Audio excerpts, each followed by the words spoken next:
ஜோதிடம் வித் பிரியம் YouTube channel நேயர்களுக்கு என் மனமார்ந்த வணக்கங்கள். நான் பாரம்பரிய ஜோதிடர் பிரியம் வதா.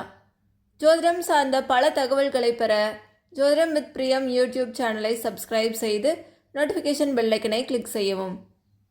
சமீப காலமாக இந்த வருடம் சனிப்பெயர்ச்சி உண்டா இல்லையா என்ற விவாதம் போய்கொண்டிருக்கிறது. அதன் விளக்கத்தை பற்றி நாம் காண்போம். கிரகப்பெயர்ச்சிகளில் முக்கியமான கிரகப்பெயர்ச்சியாக பார்க்கப்படுவது சனிப்பெயர்ச்சி தான்.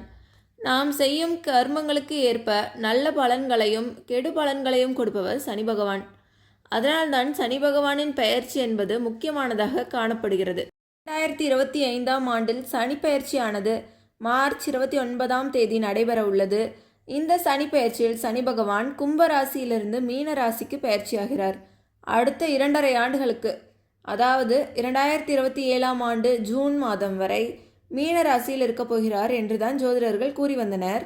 ஆனால் இந்த ஆண்டு சனிப்பெயர்ச்சியே இல்லை, பலரும் மக்களை நன்றாக ஏமாற்றுகின்றனர் என்று பிரபல ஜோதிடர் ஒருவர் கூறியிருப்பதுதான் இந்த விவாதத்திற்கு காரணமானது. ஆனால் உண்மையில் சனிப்பெயர்ச்சி இந்த ஆண்டு நடக்குமா நடக்காதா என்ற கேள்வி எழுந்துள்ளது. அதன் விளக்கத்தை பற்றி நாம் காண்போம்.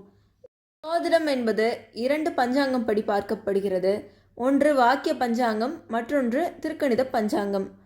திருக்கணித பஞ்சாங்கப்படி இந்த ஆண்டு மார்ச் 29ஆம் சனி பெயர்ச்சி ஆகிறது. ஆனால் வாக்கிய பஞ்சாங்கத்தின்படி அடுத்த ஆண்டுதான் சனி பகவான் பெயர்ச்சி ஆகிறார். வாக்கிய பஞ்சாங்கம், திருக்கணித பஞ்சாங்கம், இதில் எதை நாம் பின்பற்றுவது என்று கேட்டால், வாக்கிய பஞ்சாங்கம் என்ற ஒரு பஞ்சாங்கம் தான் முதலில் இருந்தது. ஆனால் அது சரியாக இல்லை. சில விஷயங்கள் அதில் வித்தியாசப்பட்டு இருந்தன. வாக்கிய பஞ்சாங்கத்தை திருத்தி கணிக்கப்பட்டதுதான் திருக்கணித பஞ்சாங்கம். நமது ஊரில் காஞ்சி மகா பெரியவர் இந்த திருக்கணித பஞ்சாங்கத்தை பின்பற்றுங்கள் என்று கூறியுள்ளார். அதனால்தான் இன்றைய காலகட்டத்தில் இந்த 2 பஞ்சாங்கத்தையும் ஜோதிடர்கள் பலர் பயன்படுத்துகின்றனர். இப்போதுள்ள பெரும்பாலான ஜோதிடர்கள் திருக்கணித பஞ்சாங்கத்தை தான் பயன்படுத்தி வருகின்றனர்.